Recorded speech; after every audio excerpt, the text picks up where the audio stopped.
One of the biggest mistakes that I see many of my clients make when they choose an entity is when they choose a limited liability company for the purpose of limiting their personal liability.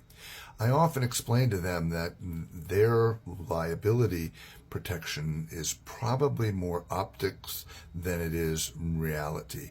Because what I try to explain to them is that every business has to have a decision maker. And that decision maker has additional culpability.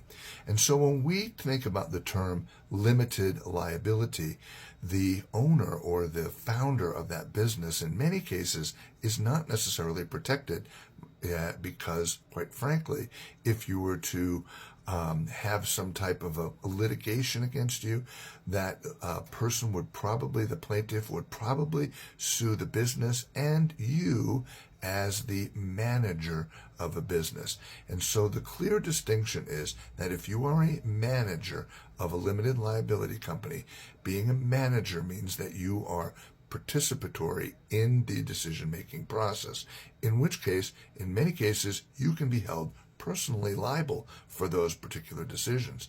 When we talk about limited liability, the limits to liability generally are extended to those members who are not managers.